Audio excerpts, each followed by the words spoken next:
Over the last few lectures, we have been taking a look at a special kind of group, the so-called Lie groups.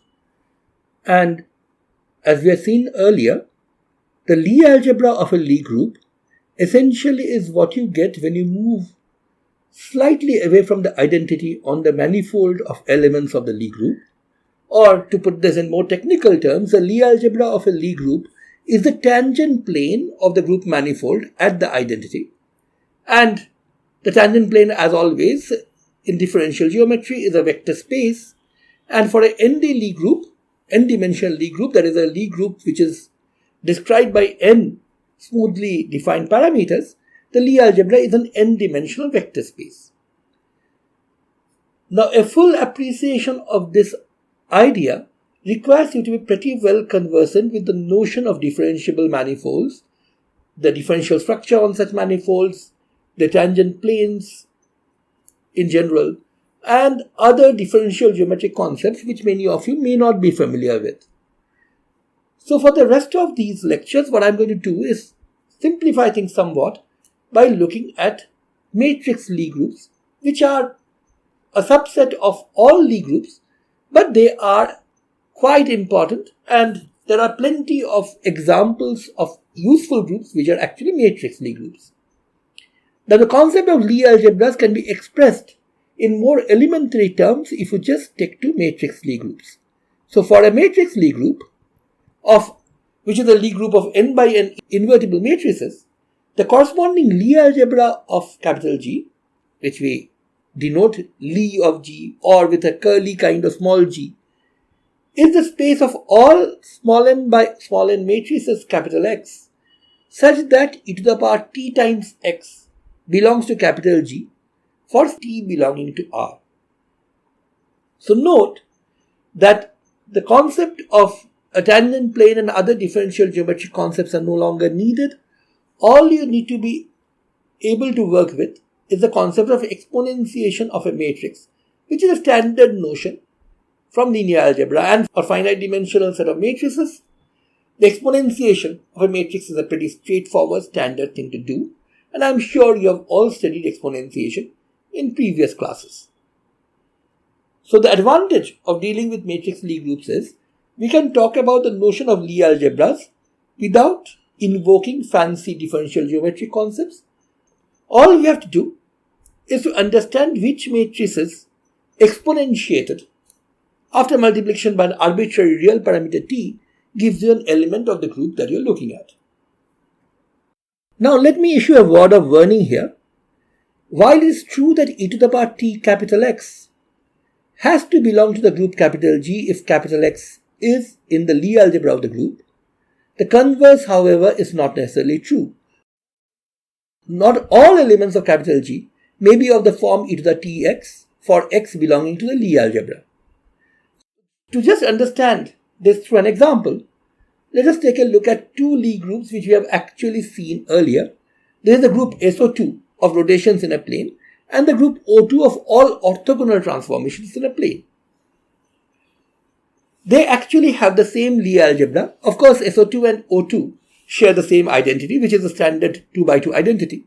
And as we had already established this earlier, the Lie algebra consists of those matrices such that I plus Tx is actually going to be an SO2 matrix where T is infinitesimal. So here we are again going back to the notion of a tangent plane to the group manifold. But here all we are doing is taking a look at I plus Tx and asking under what condition is I plus Tx a orthogonal matrix. We have actually done this already before, and a standard calculation simply tells you that I plus Tx is going to be an orthogonal matrix for small t when x is equal to minus xt, that is when x is anti-symmetric. Now a special simplification occurs because we are dealing with 2x2 antisymmetric matrices. As is very easy to see, there is actually only one independent parameter in a 2x2 antisymmetric matrix. The two diagonal elements have to be both 0 and the off-diagonal elements have to be negatives of each other. So every 2x2 antisymmetric matrix, our matrix capital X, which belongs to the Lie algebra of both SO2 and O2, has to be a multiple of 0, 1, minus 1, 0. And so e to the power tx can always be written down as e to the power t bar times 0, 1, minus 1, 0. T bar simply is our parameter t times whatever of diagonal element you have in the 1, 2 position of our antisymmetric matrix capital X. Now, it is very easy to do a direct calculation with this particular matrix 0, 1, minus 1, 0, and the exponentiation is very easy to work out. It turns out that the result is cosine t bar times the identity plus sine t bar times 0, 1, minus 1, 0. This is a very, very elementary calculation, and one of the easiest ways of carrying this out is simply to raise 0, 1, minus 1, 0 to the power 2, and that should be enough to tell you how the rest of the terms actually go. Anyway, the resulting matrix is cosine t bar, sine t bar, minus sine t bar, cosine t bar. You can easily check that this matrix has a determinant of 1. Cosine square t bar plus sine square t bar is 1. So this is a matrix which belongs to SO2. In fact, you can easily show that this is the most general possible SO2 matrix. So all SO2 matrices can be obtained by exponentiating the Lie algebra element with some real parameter t. On the other hand, this is very, very important. We started with the demand that our matrix I plus Tx is orthogonal. So we were really looking at the Lie algebra for O2 as well. But there are elements in O2. For example, 1, 0, 0, minus 1 is an orthogonal 2 by 2 matrix. So it is in O2. But it is obvious that you can never get e to the Tx to take this form because all our e to the Tx's have the same number on the two diagonal elements. Here you have one number which is the negative of the other. So this particular matrix which belongs to O2 but does not belong to SO2 cannot be written down as e to the Tx. While it is definitely true that once you have found the Lie algebra of a particular group, all elements e to the Tx where X belongs to the Lie algebra are members of the group. There may be members of your group which cannot be reached by exponentiating X with some arbitrary parameter. Now, the notion of the Lie algebra as being the collection of all tangents to the group manifold at the identity seems to be very different from this particular way of approaching Lie algebras that we have talked about right now. As a Lie algebra being the collection of those matrices whose exponentials give us group elements. Let me just quickly try to show you the connection between these two ideas without getting into too much of technical difficulties.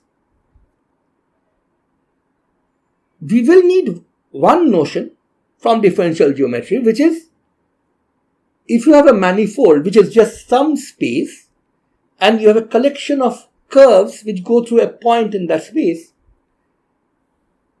the tangent plane at that point is simply nothing but the collection of all tangents to the curve there. Now, in our case, our group manifold consists of some subset of GLNC. GLNC is of course a collection of all n by n complex valued matrices which are invertible, and our group elements of course form a subgroup there. Now the x's that we are talking about, these matrices which when exponentiated gives us group elements, must belong to MNC, which is they must be n by n complex valued matrices. Now we can define paths on GLNC using our capital X. How? All we have to do is consider a variable t which we can pretend is a time, and as t changes, you calculate e to the tx for different t's and you get a bunch of matrices very close to each other as t changes continuously, forming what we can call a path on GLNC. Now, at t equal to 0, this path will go through the identity. Because at t equal to 0, of course, this mapping will give you the identity matrix. On top of this, what is important is to realize that this path can of course extend both to negative and positive values of t, simply because e to the minus tx is the inverse of e to the tx. And if e to the tx is in my group capital G, e to the minus tx is also in the group capital G, being the inverse of a group element which is already there. Now, because this curve goes across t equal to 0 through the identity, you can easily find out the tangent vector to the curve at t equal to 0 by using simple calculus. In fact, the velocity vector along the curve can be found out by simply pretending that this t is a time, and if you differentiate e to the tx with respect to time, what you are going to get is cap x times e to the tx. I must point out that the proof of this result involves writing down e to the tx in the form of the infinite series which defines it and differentiating term by term. The standard convergence results that are there in linear algebra assures you that this can be done quite legitimately. And now what this tells us is that when t equal to 0, the tangent to the curve at the point which you get when t is 0, which is at identity, has to be x. So for each x in your Lie algebra, you get a path through the origin, through the identity, and x is nothing but the tangent to the curve, to this path, exactly at the identity. And so the two notions that we have, exponentiation giving us group elements on the one hand, and tangents to the group manifold at the identity, are actually one and the same notion, at least in the context of matrix groups, where this exponentiation is perfectly well defined. Just in case I gave you the impression that exponentiation of Lie algebra elements to give you group elements can be done only for matrix groups, let me hasten to correct that. In fact, exponentiation of Lie algebra elements to produce group elements is a very, very important notion in all Lie groups. It is just that the issues of convergence and other technical things become much more complicated when you want to use them for general Lie algebras. For the time being, we are going to steer clear of those problems simply by sticking to matrix Lie groups, where all these are pretty standard linear algebra results. Let me now turn to a representation which every Lie group has, the so-called adjoint representation. By the way, there are two distinct representations, both called adjoint representations in the theory of Lie groups and Lie algebra. One is written with a capital A, that is a representation of a Lie group, and a very closely connected notion is that of a representation of a Lie algebra. That's also called the adjoint representation, but is written with a small a. For the time being, let us focus on the Lie group representation. We are going to talk about Lie algebra representations in some detail soon. Let me remind you that a representation of a Lie group is the action of the group on some vector space. Now, every Lie group comes with an associated vector space. As we have just seen, this is nothing but the tangent plane of the identity, that is its own Lie algebra. So, the adjoint representation actually talks about the way the group capital G acts on its own Lie algebra. And the rule which gives you this mapping is very simple. This representation add, of course, carries every element small g of your capital G to an operator at G, where at G is an operator which is going to act on a Lie algebra element. So what does at G do to a capital X which belongs to the Lie algebra? What it does is that at G acting on X gives us G X G inverse. Of course, when we say that at G is a linear operator acting on the Lie algebra, we have to verify that small g x g inverse, this result, is an element of the Lie algebra itself.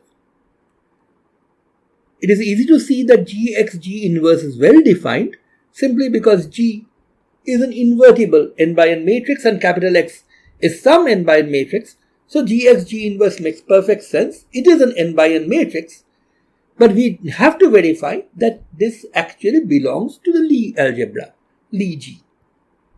So to check that, all we have to do is exponentiate at Gx, e to the power t at Gx. Let us take a look at what this quantity is. Since at Gx is Gx G inverse, this result is simply e to the power t Gx G inverse. Now by expanding this out using the power series, it is very easy to see that this exponential is actually G times e to the tx G inverse. This is a very, very standard result in linear algebra. I'm pretty sure you have all seen this before.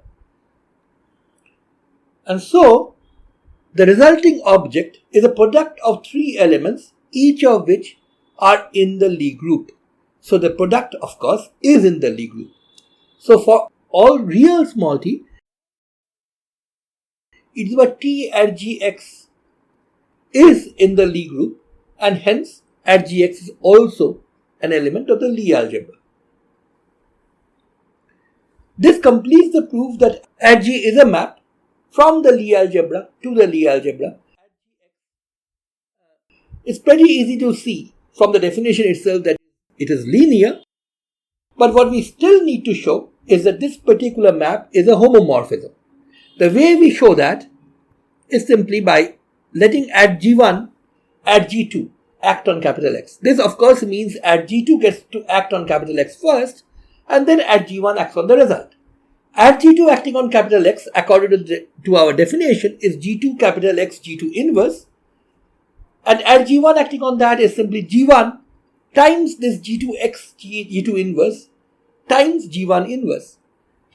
It's easy to see that this result is G1 G2 times X times G2 inverse G1 inverse, but that, as we all know, is G1 G2's inverse. So this is at G1 G2 acting on X.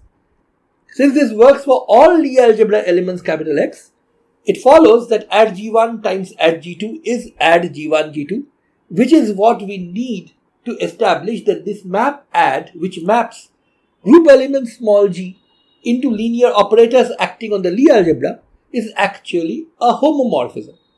Since we have a homomorphism from the group to the set of linear operators acting on the vector space Lie G, this is a representation of the group. Let me now define an operation on the Lie algebra for a group capital G. And this operation happens to be a central one in the theory of Lie algebras. In the future lectures, you will see that this is going to be the central object in the discussion on Lie algebras. There is a so-called Lie bracket operation or the Lie product. And for matrix Lie groups, it's simply defined to be the matrix commutator. That is, if x and y belong to Lie G, x and y, of course, are matrices, n by n matrices, then x comma y is nothing but xy minus yx. Now, what I'm going to claim now is xy minus yx is actually a member of the Lie algebra. That is, the set Lie G is closed under the bracket operation. Now, this is a result which follows in general Lie group theory from a standard result in differential geometry. There is an operation called Lie bracket of vector fields in differential geometry, which immediately gives rise to another vector field, and that is exactly what this is a special case of. However, since we are again not talking about those special advanced mathematical things, what we have to show is that this matrix that we have obtained, xy minus yx, actually gives rise to an element of the Lie algebra. Now, to check that, let us take a look at this particular result. We know that for all small t belonging to real numbers, e to the tx is an element of capital G. So, the adjoint representation that we have learned right now tells us that adjoint e to the tx acting on some Lie algebra element y, some other matrix, also belongs to Lie G. And therefore, e to the tx y e to the minus tx, which of course is the adjoint e to the 2x acting on y, is an element of our Lie algebra. Now, as you change t this actually gives us a parametrized curve in the Lie algebra which passes through the point y at t equal to 0. Now, the Lie algebra is just a linear vector space. It's as flat as it gets. So, the tangent to any curve here would also actually lie in the Lie algebra itself. If you are on a curved surface and you draw a curve on the curved surface, the tangent vector to the curve actually sticks out of that. That's what gives us a notion of a tangent plane to a curved space. But the tangent plane to a flat space is actually nothing but the plane itself. So what we need to do is find out the tangent vector to the curve given by e to the tx y e to the minus tx at the point t equal to 0 to find a vector which is in Lie G. It will turn out that this particular vector is exactly the commutator x comma y. And that's pretty easy to show. All you have to do is calculate the derivative of e to the tx y e to the minus tx with respect to t, and very elementary calculations tell you that the derivative of e to the tx is e to the tx times x. Of course, there's also x times e to the tx, but these two things commute, so you can bring out the x on the right as well as on the left. And here we write x on the right hand side simply to get the standard commutator form. So the first term that you get from the differentiation of e to the tx is e to the tx times x times the rest, y e to the minus tx. The other term that we will get is from the other small t dependent term in this product, which is e to the minus tx. And that gives rise to minus x times e to the minus tx at the end of the product. And combining them together, it's obvious that the result is e to the tx times x comma y e to the minus tx. This is a tangent vector to the curve at some point, and therefore this belongs to the Lie algebra. In particular, the value at t equal to 0 is going to be just the commutator of x and y, and this establishes the result that the commutator of two Lie algebra elements must be in the Lie algebra itself, or in other words, the Lie algebra is closed under this commutation relation. As we have said, the commutator bracket for matrix Lie groups, or the Lie bracket in general, is a very, very important concept in the theory of Lie algebras. In fact, so much so that essentially we can discuss all of the theory of Lie algebras just by studying the commutator bracket and its properties better. So it is important to describe the commutator brackets in other more convenient terms as well. One such way is to realize that our Lie algebra is, after all, a vector space, so it has a basis. And if you take the Lie bracket of any two elements in the basis, the result, of course, has to be in the Lie algebra itself, so can be expanded in terms of the basis. In other words, if once we choose a basis x1, x2 up to xn on the Lie algebra of capital G, the commutator bracket of xi and xj, two such basis elements, has to be some linear combination of the xk's. So it is a sum over k, xk times a coefficient. Now this coefficient, of course, depends on the matrices I and j which form the commutator bracket on the left hand side. It also, of course, depends on which particular matrices coefficient you're talking about. So this is Cij k xk. The placement of the indices is indicative of two things. We are going to use the summation convention soon, and in the standard summation convention you actually sum up indices which are upstairs and downstairs. There's also another reason for this placement. In the theory that we have done so far, k actually plays an entirely different role from I and j and has different properties. For example, you can immediately see from the definition itself that if I were to interchange I and j, we are really talking about the commutator of xj with xi, and the commutator of xj with xi is negative of our commutator. So Cijk is negative of Cjik. That's one of the standard properties which these constants must have. The antisymmetry is in the lower two indices, not in a switch involving k in general. Now, as it will turn out, there are a class of Lie algebras, a very important class of Lie algebras, where you can choose your basis in such a way that this particular constant is antisymmetric in all three of the coefficients. But that, of course, depends on having a very specific class of Lie algebras on the first hand and a rather restricted choice of basis on the second hand.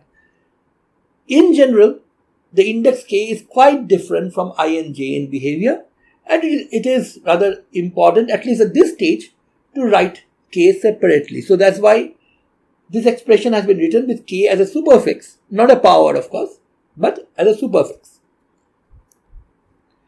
We will later show you how to construct a basis for the special class of Lie algebras that we are talking about, which will make the coefficient Cij completely antisymmetric in all indices, and in such situations we usually write all the indices downstairs. Now, you may be used to seeing all the indices downstairs if you have seen some Lie algebra examples, but that is basically because you have been looking essentially at such cases.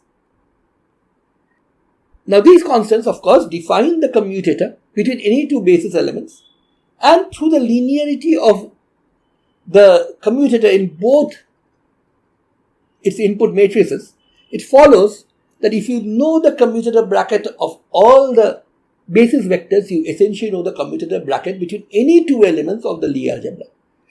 So these constants essentially completely describe the Lie bracket between any two elements of the Lie algebra.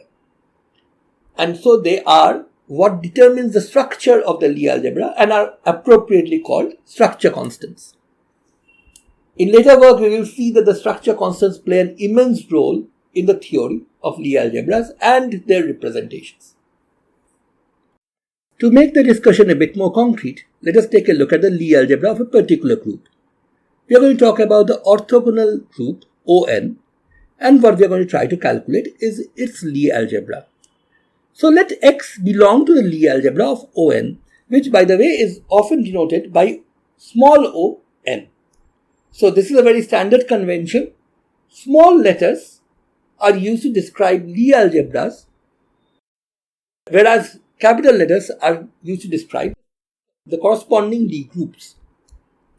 So if capital X belongs to the Lie algebra small on, this implies that for all small t belonging to capital R, e to the tx is an element of On.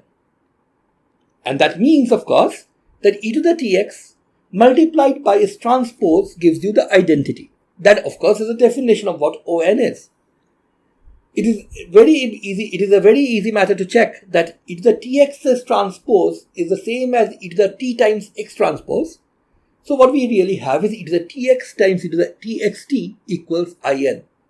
Now at this stage, it would be sorely tempting to write this as e to the t times x plus xt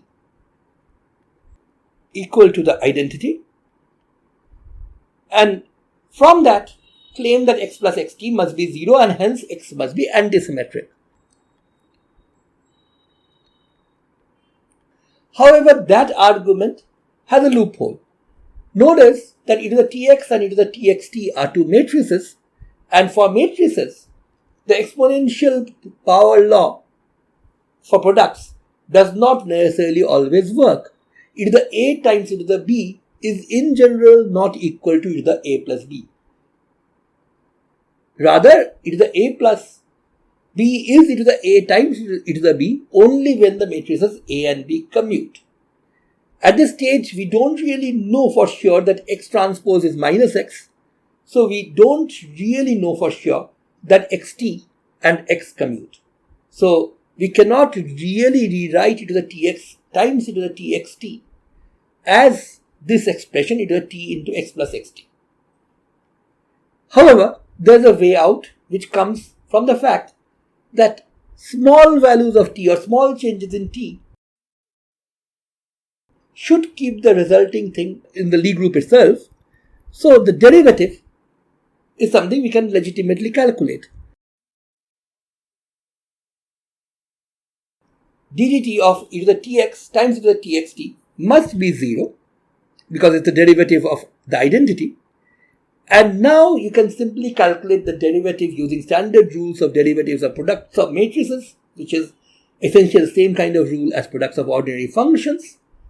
So you get e to the tx x from the first term times e to the txt and e to the tx times xt to the txt from the second term. And this sum being 0 simply says that e to the tx times x plus xt times e to the txt is 0. While this is true for all t, it's easy to see that putting in t equal to 0 will give you x plus xt equals 0. Or you could simply use the fact that e to the tx is invertible to cancel it out from both sides. And in any case, the result will always be the same. The result is x is equal to minus xt. So our original quick derivation or quick result was not really wrong. However, logically we didn't have the right to claim xt equal to minus x, hence xt and x commutes at the stage. But now we can of course claim that x is minus xt. So the Lie algebra of capital On, of the Lie group On, that is small on, is nothing but the set of all antisymmetric n by n matrices. Now it so happens that this is the same as the Lie algebra for SON, that is small SON. Now why is that the case? After all, SON group is different from the ON group. It's a subgroup of ON consisting of only those matrices which have a determinant 1, those orthogonal n by n matrices which have a determinant 1. So how come the Lie algebra of this is the same as the Lie algebra of On? Note that what we are first of all demanding is that if you exponentiate a Lie algebra element, you are going to end up with an element in the Lie group. Now, as we have already claimed, if you exponentiate an antisymmetric n by n matrix, the result has to be an orthogonal matrix. That's what we have actually proven a while ago. So we are sure that this set of all antisymmetric n by n matrices do form the Lie algebra of capital On. But are all these matrices also SON matrices? The answer actually is yes. In order that the exponent of a matrix have unit determinant, a standard result from linear algebra would have told you that the corresponding matrix that you are exponentiating must be traceless. It's very easy to see why. After all, determinant of an exponential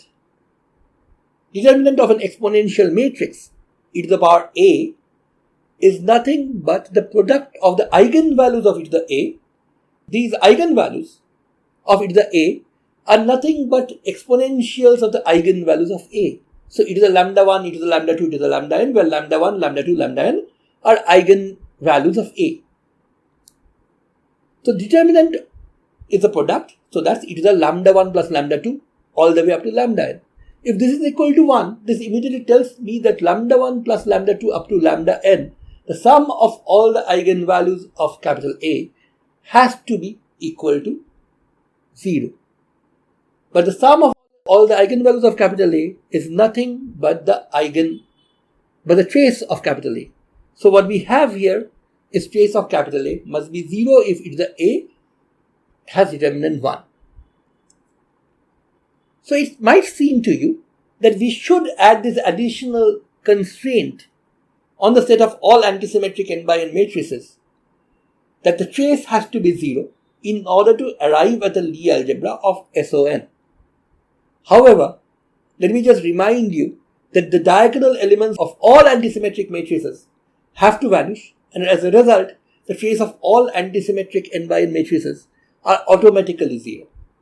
So each and every one of the matrices that we get by exponentiating antisymmetric n by n matrices actually are not only orthogonal, they are actually special orthogonal automatically. That is why SON has the same Lie algebra as ON.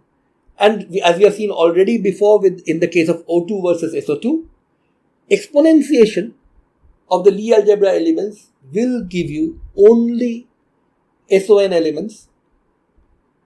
ON, of course, has other elements beyond SON. That is, as we have already argued for the case of SO3 and O3, an orthogonal matrix must have a determinant of either +1 or -1. SON consists of only those which have determinant of +1. The orthogonal matrices with determinant -1 cannot be obtained by exponentiating the Lie algebra of ON. On the other hand, every element of SON can be obtained by exponentiating the members of its Lie algebra. That is, of course, the same Lie algebra as that of ON. Let us now take a deeper look at this Lie algebra SON. As we have already seen, SON is a collection of all anti-symmetric n by n matrices. So, the dimensionality of SON is rather easy to figure out.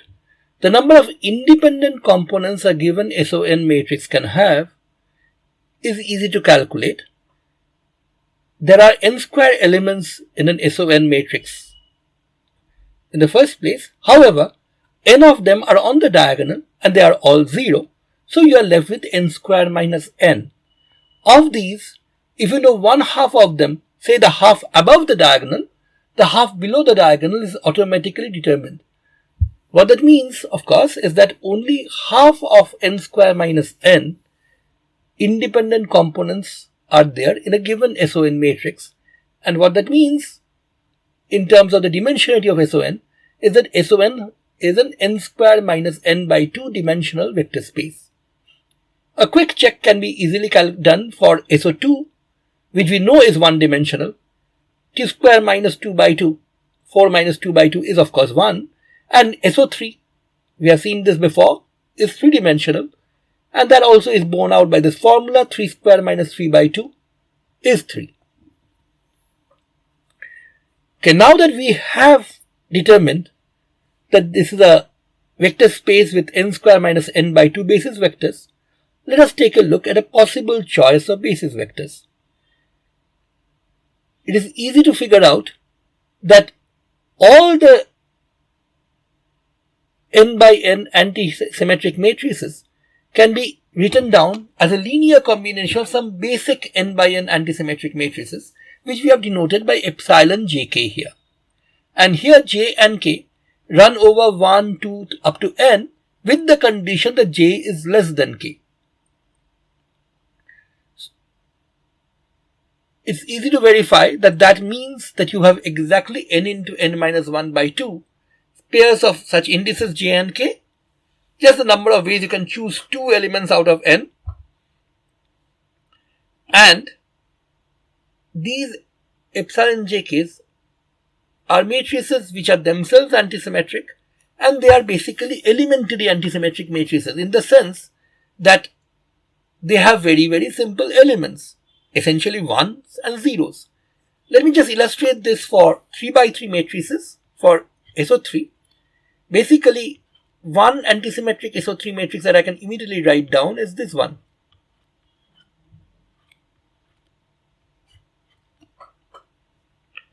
So you have a 1 up here and a corresponding minus 1 up here. Notice that the corresponding minus 1 here is automatically chosen. You don't have to specify that. The moment you say this one is 1, this one has to be minus 1. Another one will be 0, 0, 1. And let's complete the upper triangle with zeros. Of course, the presence of the 1 on the top corner automatically puts a minus 1 in the bottom corner. That's another of our SO3 basis matrices. And the final one will be 0, 0, 0, 0, 0 down the diagonal. A 1 in this corner, of course, that has to be matched with a minus 1 on this corner. So these are our 3 epsilon jk matrices. This one is epsilon 1, 2. This one is epsilon 1, 3 and this one is epsilon 2, 3. So these are our epsilon matrices for SO3. In general, epsilon jk for an arbitrary SON can be easily described in this fashion. Epsilon jk is a matrix whose mth element is plus 1 if L is equal to J and K is equal to M. That of course means that the jth row and the kth column element is 1. Of course, that's not the only non-zero term in your matrix. Because of the antisymmetry, the kth row, jth column element has to be minus 1. All other terms are 0. It is easy to see that any arbitrary n by n antisymmetric matrix can be written down as a linear combination of these matrices. So they form a basis. And the compact way of writing down the mth element of epsilon jk is via the Kronecker delta symbol. It is easy to see that what I have described as the three cases above, plus 1 when L equal to J, K equal to M, minus 1 when L equal to M, K equal to J, and 0 otherwise, translates easily to delta JL, delta KM, minus delta JM, delta KL. So we can explicitly write down the matrix elements of our basis vectors. As we have already described, if you know the commutators of the basis vectors in a Lie algebra, you essentially know all commutators. So now that we have described the basis matrices, after all, our vector space has vectors, but these vectors are all n by n antisymmetric matrices. For this particular choice of basis, it is straightforward to calculate the commutator bracket. The abth element of the commutator between epsilon jk and epsilon lm can be calculated using simple matrix algebra rules. For example, the abth element of epsilon jk times epsilon lm is epsilon jk's acth element times epsilon lm's cbth element. Here we have assumed that the c is summed over. I have just assumed that summation convention will work here, and a similar term can be obtained when you find out the abth element of epsilon lm times epsilon jk. Now, given the fact that epsilon jk's acth element is delta ja, delta kc, that is, the jth row and the kth column element is plus 1, minus delta j c delta ka, and given a similar expression for epsilon lm's cbth term, I can write down explicitly the first term in this quantity on the right, that is the abth element of epsilon jk epsilon lm. That's the term written in red here. The term in blue written below that is the abth element of epsilon lm epsilon jk expanded out in full. Now this may look like a pretty messy thing to calculate in detail, but frankly, because of the presence of the Kronecker delta symbols, this is all rather easy. For example, if you multiply the first term in the red bracket with the first term on the other red bracket, you get delta ja, delta kc, delta lc, delta mb, and there's a sum over c. Now delta kc, delta lc summed over c is simply delta kl. So you get delta kl times the other two factors, delta ja, delta mb. Now proceeding along these lines, you can multiply out all the expressions in the brackets and you will get 8 terms in all. That looks like quite a lot, but notice that there are exactly 2 terms with delta kl. They are respectively the first term, delta kl times delta ja times delta mb, minus the last term, delta kl times delta ma times delta jb.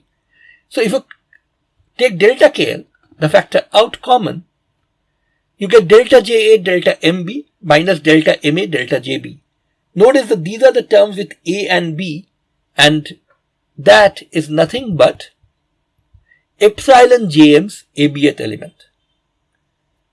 Similarly, you can group the other terms together and you see that the 8 terms that you have here group into 4 pieces, each of which can be written down in terms of one of the basis matrices.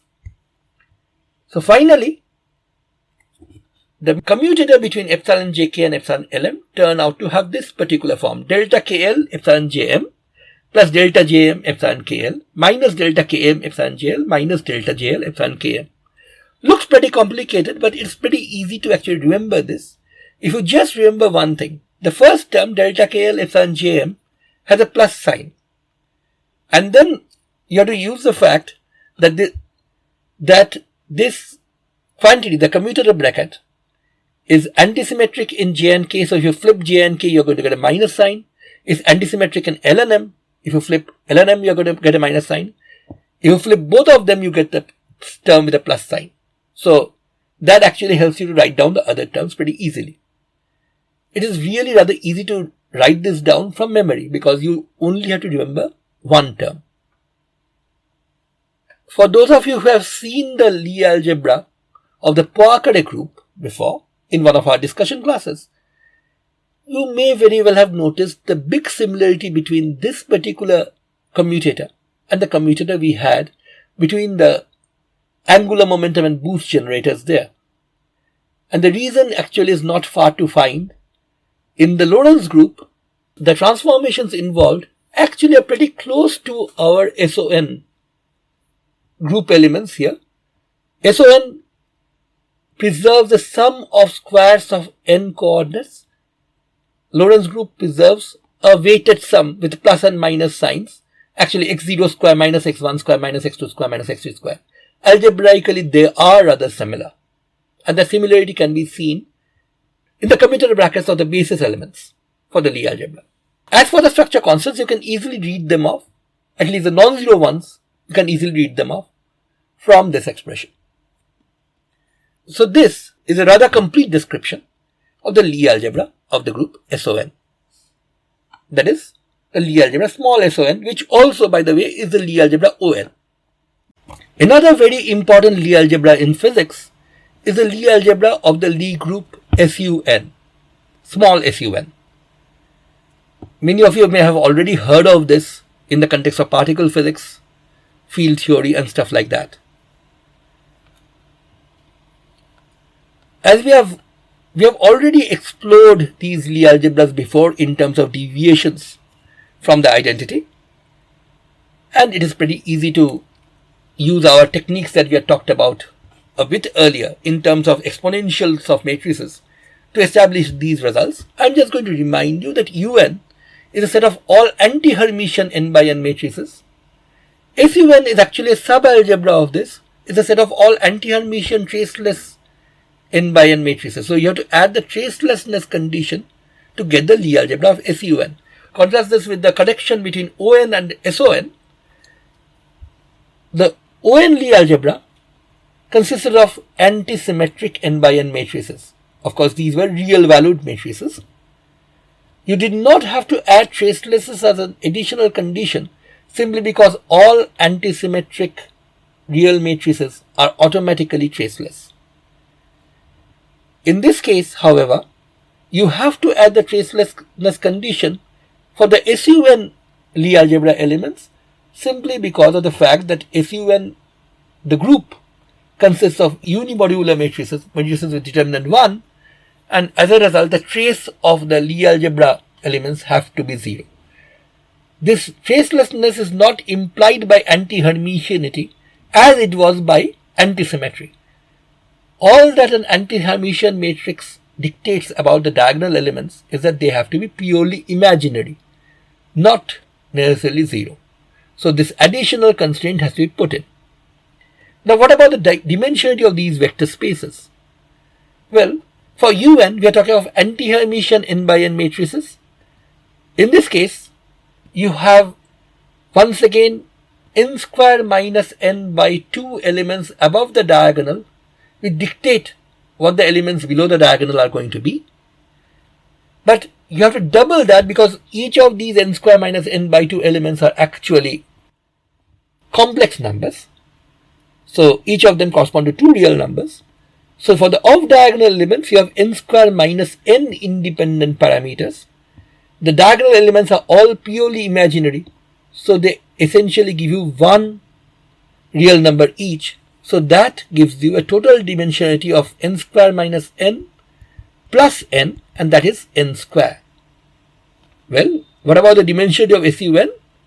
That's straightforward. All you have to do is impose tracelessness on top of this, which means all the n diagonal elements are not independent. There is one restriction between them, that is, they sum up to 0.